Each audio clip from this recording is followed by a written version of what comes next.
Discover KDH Collective's Leaning into Therapy podcast, an enlightening exploration of therapeutic approaches and evidence-based protocols.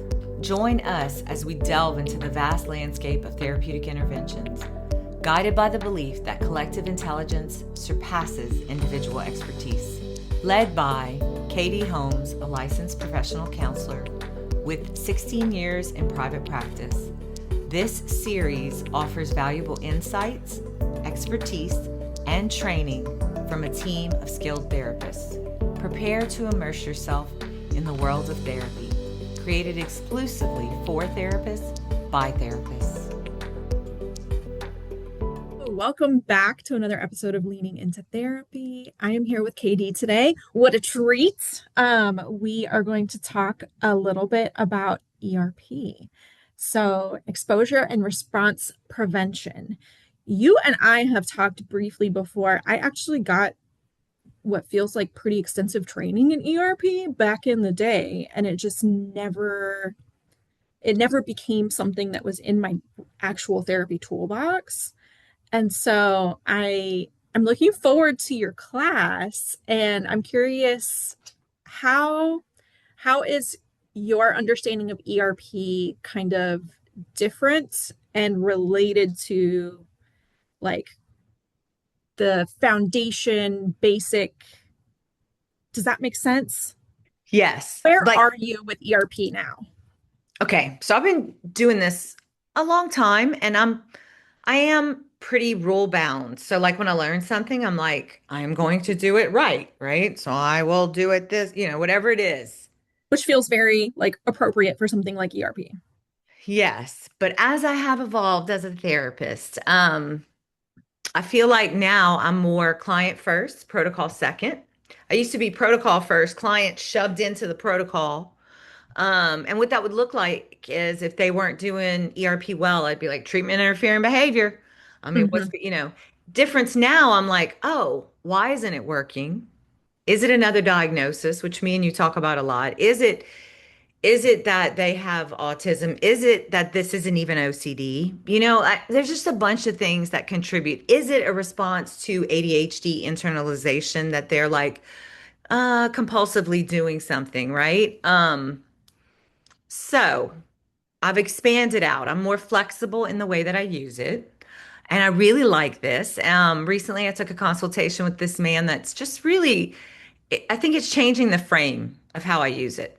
So, That makes a lot of sense. When I'm thinking back to when I learned ERP, it did feel very much like the client the client didn't matter in a way that I think for some systematic treatments is a benefit.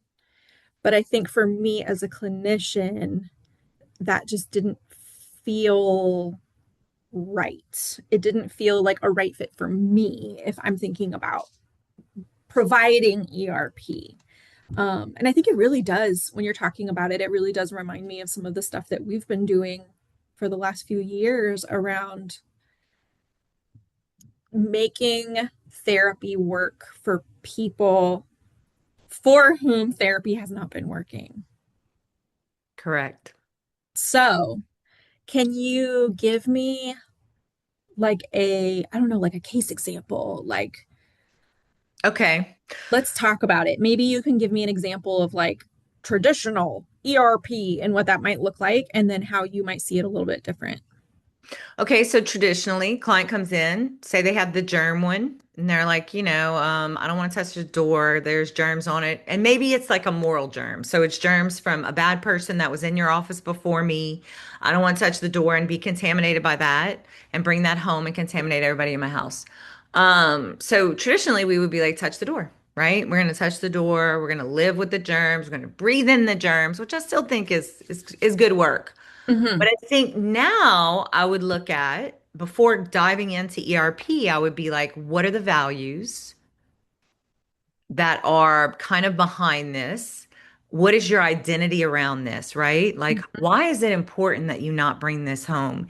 Is this about you not being a bad person? What does it mean if you bring it home? Are you somehow like like almost like an inflated sense of responsibility? Are you a person who is not thoughtful of others and, then harmed your family because of this? Like, what is at the root of this? And it's more than values. It's how they see themselves, it's what they believe. I started with this idea of values, driving them and like exploring that, but I think identity and belief is even deeper. So what I'm immediately thinking about is like, first of all, I'm sure that some clients would really benefit from like the very traditional, like, oh, you don't want to touch the door, well, we're going to touch the door. Like that feels attainable. That feels, I can chart that. Like we can talk about like how many doors have you touched? How many doors have you avoided? Like it feels very like easy, but not in like the lazy way, in the like achievable way with like potential benefits for client. But when you describe it, it's almost like we could do that, but also there's probably other exposures that would be more valuable. Correct. And that would get at the core of it because what we know is that typically people can resolve one Yeah, compulsive loop or whatever, like stop maybe, and they don't wash their hands after they touch the door, but then it moves to something else right. because the broader issue are these values and beliefs and their identity that's driving the OCD sort of behavior. And that's the stuff that's like traditional forms of therapy. I think it's fun might not be the right word, but I enjoy picking that stuff apart, and This exploring. Yeah, this feels very like much more of a like marriage between like a very traditional behavioral ERP and more of like the ACT thing where it's like, sure, you could touch doors, but there's probably other things in your life that are like way more important, way more enjoyable. That like if we're gonna spend this effort doing what I think we can say is like generally unpleasant, exposures are unpleasant, not fun, at least we can do an exposure that leads to like more joy, more meaning, more life than just touching Yes. doors. Yes. Well, and if it's touching doors related to, you would tie it to something. Like if it's important that they touch doors when they go to church or when they're opening the corridor for their kids, like these things, that's kind of a values driven one. You would still do exposure work, but you're going to tie it to their identity. Like, what is the most important thing in their life, and how is living in that identity and being true to whatever that is, how do we use that as the basis for our exposure work? And I think it allows for us to not do um cruel, unintentionally cruel exposures. Yeah. Like for scrupulosity, OCD, people that have like the prayer one, they can spend hours doing these prayers and technically living in the uncertainty of I'm going to hell. Is the exposure, is that useful? No. You want it to be something that's in line with them and their values, or if they have harm OCD and it's about, am I going to kill my kid, right? When I change their diaper, like, yes, an exposure is changing their diaper, but it's more important that you're a good mom and that Yes. you are in line with that good motherly role than the exposure work. I just, That makes it so much more worth the pain, I think, of ERP, because that's one of the things. So teaching my psych students, and when we talk about learning, we always also will talk about phobias and ERP. And one of the things that I think has always stood out to me is like, who's signing up for that? Because it seems horrible. ERP on its face seems awful. Oh, there's this thing that is like your deepest fear. Let's do it. Like no one's going to sign up for that. But I if know. it's but if we can link both how is this interfering in your life and link that to like that core value stuff, then like that seems like worth doing. So when we're talking about touching doors, I was trying to figure out like how that could become attached to like core values. Immediately I was back in my church, and the part of the service where it's like turn to your neighbor, shake hands, say good morning.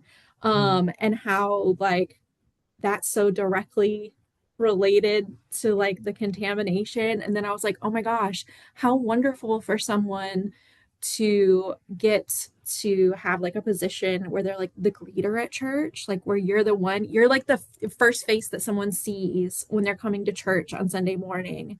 And for you to not only like open the door for them, but also like shake their hand and stuff, and how that makes it, I don't know. I could see someone really being willing Hmm. then to do peak anxiety, difficult stuff if it's attached to something so Important core. for Yeah. them. Yeah. Yeah. Because then you're also teaching them how to build a life that's meaningful, right?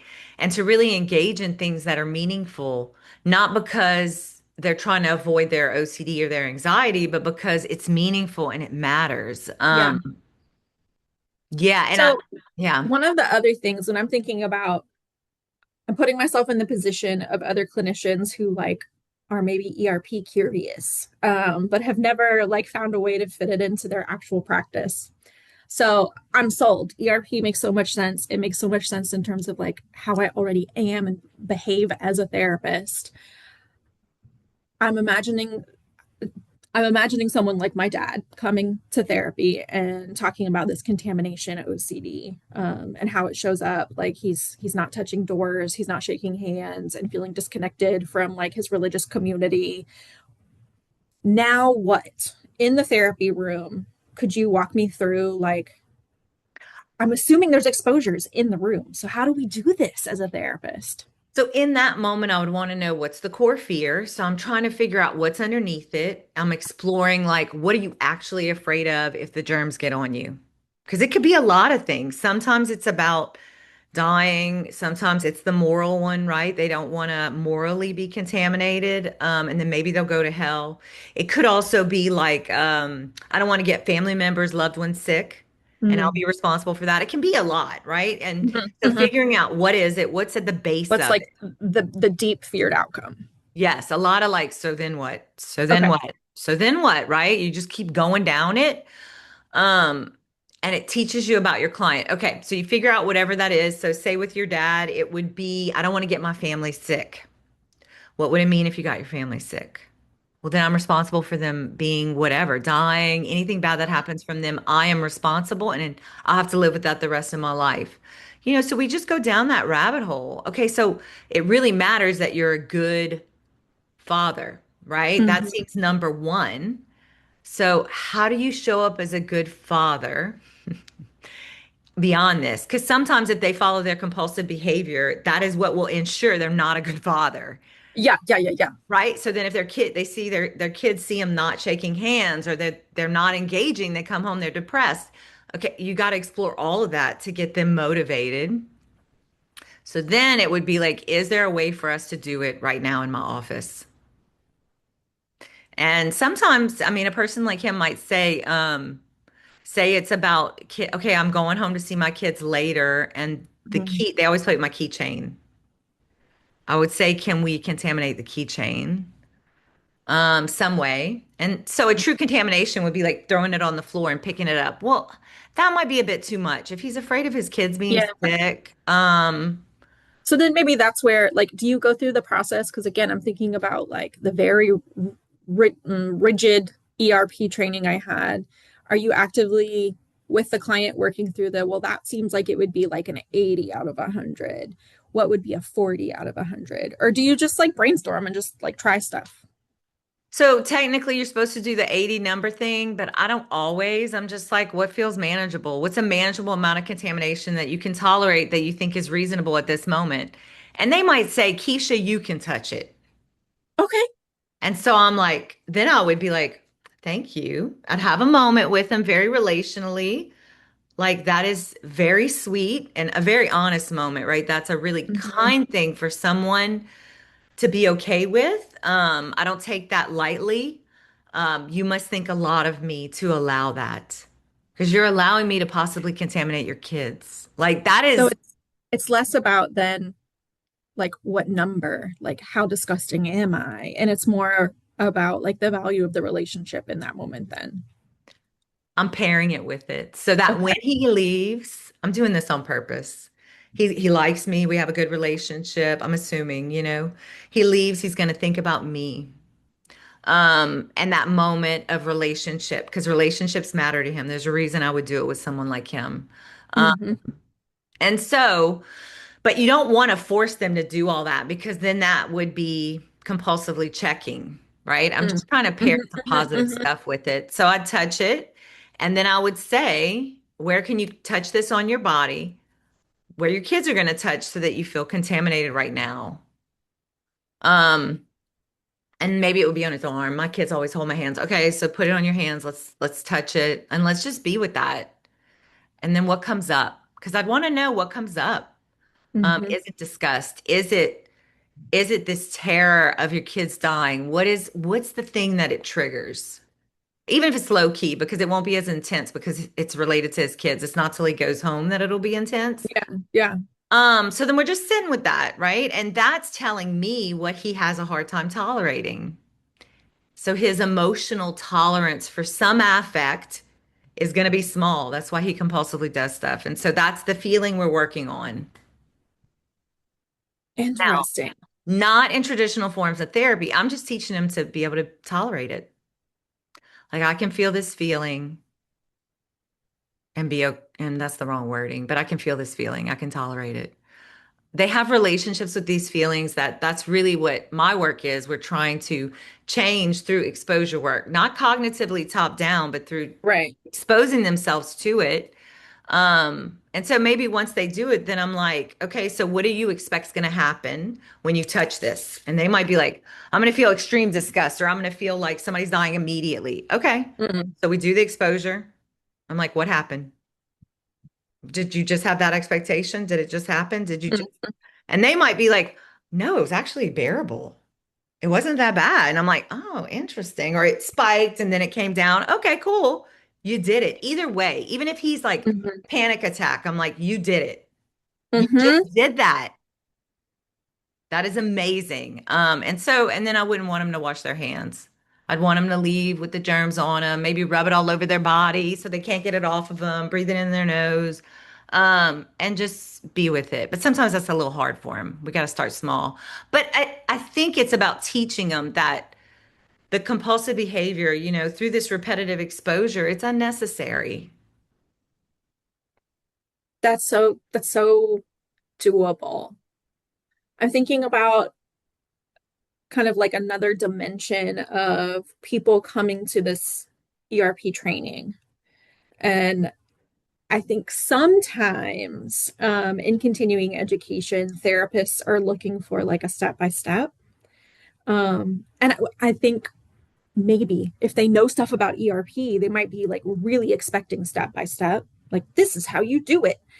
But the way that you're talking about integrating ERP into the session feels different in both a good way and a potentially uncomfortable way, where it's like, no, there's not really a step by step, not in the way that people are thinking.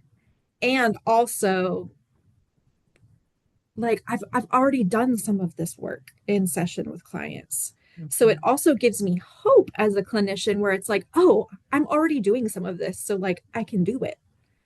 Um, and so I'm thinking how empowering for clinicians coming to this class or considering coming to the ERP class that like this is not this is not something where you need a whole nother degree. Like this is something you're probably already doing some of these skills, like the distress tolerance of it all, the values clarification of it all.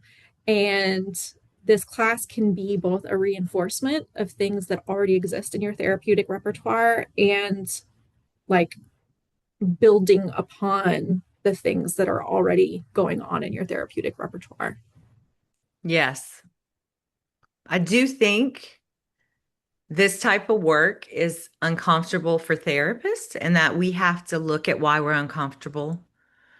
You know, if we think our job is to make them feel better, uh, uh, problematic in so many ways, right? Yeah.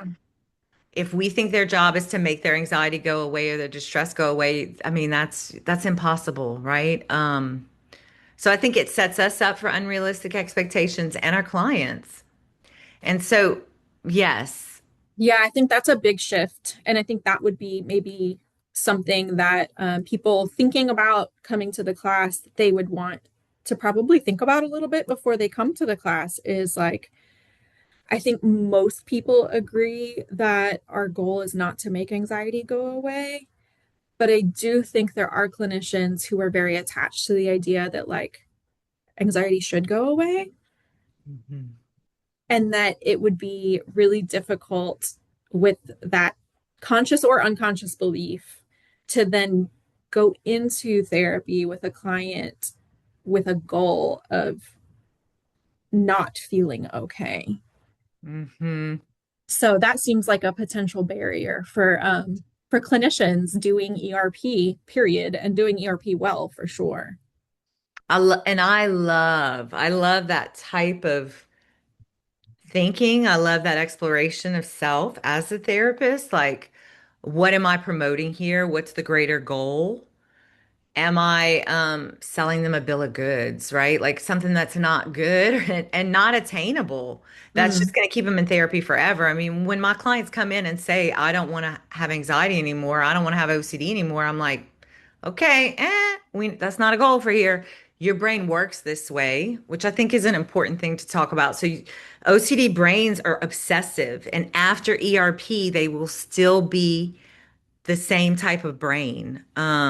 I think that is like one of the things when I'm thinking about you as a clinician and what you offer clients with OCD and the way that you've even talked about your own neurotype, that kind of like marriage of neurodiversity affirming therapy and really understanding neurodivergence in a deep foundational way allows you then to match ERP to the client's neurotype and really destigmatize like your brain is very obsessive. Like you've got an anxious brain and your brain will probably always be anxious, but it doesn't have to be this bad. It doesn't have to be this hard. It doesn't have to be your life doesn't have to be this small. Like you can still have a brain that's very obsessive and live a very value driven life. Yes. One of And the that things, yes, I love that type of work because I think one of the things, I don't know, maybe early on, I would think that things were like resolvable or you could get rid of them. Like I think at the end of therapy, you will still have some of the same questions or intrusive thoughts or images. They just won't be as distressing because you'll know how to manage them better. It's like a mental hygiene. Well, and Um, that really gets to like if we're talking about contamination OCD, like you do need to wash your hands sometimes. Like you do need to probably think about what doors have I touched and when was the last time I washed my hands, which I think makes treating OCD a little bit trickier, especially post COVID, you know? Yeah, how interesting. Well, the catastrophe brain. My big thing now, I'm like, oh, you have a catastrophe brain. It might be crazy catastrophes, but you have a catastrophe brain. I'm like, okay, how many catastrophes can you think of in one day? Like, let's play a game. Oh my Oh, what are we gosh. on? Are we on 10? Are we on 12? You are still going to think of those catastrophes after therapy. And this is the part that I think clinicians struggle with because I don't know, maybe we think we can get rid of thoughts. I think I can't. I do think this is one of the differences between neurodiversity affirming ERP and traditional ERP. Like I think traditional ERP does say that your anxiety decreases and maybe anxiety goes away. But I think what we are finding in both our own life as Mhm. humans and also with our particular clients is that like no, probably your brain is still going to be very focused on watching and paying attention and thinking through and like but that's fine, it doesn't have to interfere. Right. You can still get back in the present moment. You can still do what you got to do. You don't have to follow every thought and go compulsively, whatever, right? Research, check in with people. You can just move through it, but they're still gonna be there. Yep. So I think that's what I want when I'm thinking about people watching or listening to this podcast, clinicians wondering if this ERP class is the class for them. there is there is so much hope, there is so much life in this particular flavor of ERP. And so, like clinicians, if ERP has always seemed like something that is like, there's no room for like the warm and fuzzy, like it's behavioral and it's mean and it's hard and clients don't enjoy it. Like, I don't think that's what this ERP is. So if I don't know, the clinicians, if you are now ERP curious, highly recommend you sign up and join KD for the ERP class coming up. Well, and yes, I want y'all to know it is relational. It's not, I'm a very relational therapist. And I think these new theories I'm implementing are just even more connected. I'm more attuned to my clients because even though they do ERP successfully, they're still going to have these core issues coming up that we got to do something with. We got to be addressing anyway. Yeah, I could go on and on about that, but it is systematic. I do have step by step protocol in there, but it's kind of like a dance. When you're learning to dance, you're like step one, step two, step three, step four, and eventually you're not thinking about the steps. You're just moving. So this is similar. I think there's an art. I call it the art of ERP. There is an art to this work, and Mm, it is in this like presence of you and your client. You take a protocol and you bend in to them, and then you try to figure out what's going to stick, what's not. You just kind of, it's like this back and forth. I don't know, y'all. It is not one way. And I used to think it was like, I need to do things right. Tell me the right way. And now I'm even more on this ledge of like, there is an art to what we do, and we can do ERP well with fidelity and still be relational. We can still be connected. Um, it just might take longer. And what's so wrong with that? agreed. I love that. There's so much hope in it for clients and for clinicians. Well, this was fun. Thanks so much for chatting with me. And I'm sure we've got so much more to talk about. So we'll do Thank this you. again. Thank you. Bye. Thank you so much for joining us for this episode of Leaning into Therapy. If you'd like to follow along, you can catch our other episodes. You can also find more information about us as a practice at kdholmeslpc.com. Hope to see you soon.